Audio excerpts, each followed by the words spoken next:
Olá! A gente sempre ouve falar de Bitcoin, né? Mas e o resto? Existe um mundo gigante de outras criptomoedas por aí. E é nesse universo que a gente vai mergulhar agora para entender o que são e para que servem. Pois é, todo mundo já ouviu falar do Bitcoin, o ativo que começou tudo. Só que o universo cripto vai muito, mas muito além dele. A pergunta que fica é: que moedas são essas? E o mais importante, qual a função de cada uma delas? E olha, quando eu digo que o universo é vasto, não é brincadeira. A gente está falando de mais de 20 mil moedas digitais diferentes. 20 mil! É um número que, sinceramente, é difícil até de imaginar e mostra o tamanho da inovação que está rolando nesse mercado. Então, todo esse pessoal aí, todas essas outras moedas, são chamadas de altcoins. É uma abreviação, bem simples, para moedas alternativas. E aqui vem a parte mais importante para entender tudo. A grande maioria delas não quer ser dinheiro. Cada uma tem um propósito, uma função específica nesse novo ecossistema digital. Ok, para a gente não se perder no meio de tanta coisa, uma boa forma de entender é separar essas altcoins em tribos, sabe? Grupos com funções parecidas. E a primeira grande tribo é a que a gente pode chamar de ouro digital. E quem é o chefão dessa tribo? O próprio Bitcoin. A principal ideia dele não é ser usado para comprar o pão na padaria, sabe? A função dele é ser uma reserva de valor. É como se fosse o ouro da era digital. Um lugar seguro para guardar patrimônio e se proteger no longo prazo. E olha que interessante, muita gente fala que o Bitcoin é lento para transações do dia a dia. Mas a verdade é que isso não é um defeito, é uma característica fundamental dele.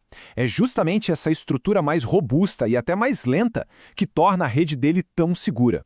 Juntando isso com o fato de que existe um número limitado de Bitcoins, ele se torna perfeito para essa função de reserva de valor, exatamente como o ouro. Beleza, entendemos o ouro digital. Agora vamos para a segunda tribo. E aqui a coisa muda completamente de figura. Sério, prepara para expandir a mente porque a gente não está mais falando de dinheiro. A gente está falando de um computador global. O grande nome dessa categoria é a Ethereum. Pensa assim, se o Bitcoin é um cofre digital, a Ethereum é um supercomputador mundial que ninguém controla sozinho. É uma base, uma plataforma onde qualquer pessoa pode construir aplicativos e programas. E o que faz esse supercomputador funcionar? A mágica por trás dele são os contratos inteligentes, os smart contracts. Imagina um contrato que se executa sozinho, automaticamente, assim que as regras combinadas são cumpridas. E o melhor, sem precisar de um cartório, de um banco, de um advogado no meio.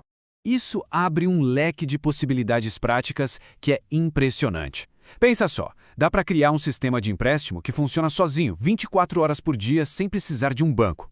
Ou então, num jogo de videogame, os itens que a pessoa ganha, uma espada, uma armadura, são realmente dela. Ela pode vender, trucar, dar de presente. Isso porque a posse está registrada nesse contrato inteligente. Bom, já vimos a reserva de valor e a plataforma de aplicativos, mas isso tudo nos leva a um ponto que assusta muita gente que está de olho no mundo cripto, a famosa volatilidade. E é para resolver isso que existe a nossa terceira tribo. É exatamente isso, aquele sobe e desce maluco dos preços. Um dia o valor está lá em cima, no outro despenca. Isso é um problemão, né?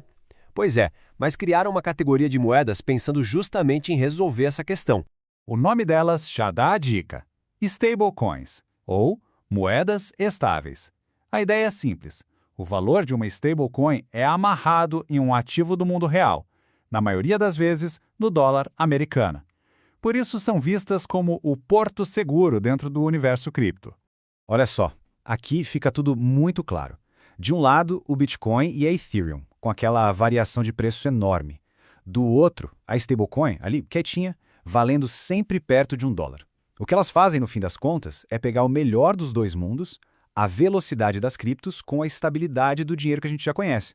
Certo, então para a gente amarrar tudo isso, vamos recapitular. Basicamente a gente pode pensar nesse universo todo dividido em três grandes tribos, três grandes grupos.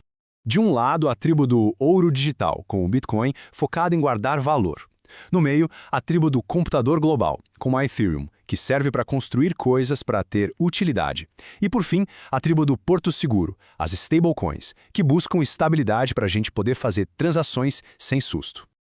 Então, o que a gente precisa levar daqui? Primeiro, e mais importante, nem toda cripto quer ser dinheiro. Segundo, elas se dividem por função. guardar o valor, ter utilidade ou oferecer estabilidade. E terceiro, entender essas tribos é um mapa para começar a navegar nesse mundo sem se perder. Ok, agora a gente já entendeu que existem funções diferentes. Mas, mesmo assim, fica aquela pergunta no ar, né? Se cada uma tem seu propósito, por que os valores mudam tanto, de forma tão dramática? O que está por trás dessa montanha-russa de preços? Bom, essa é a próxima grande questão que a gente vai desvendar.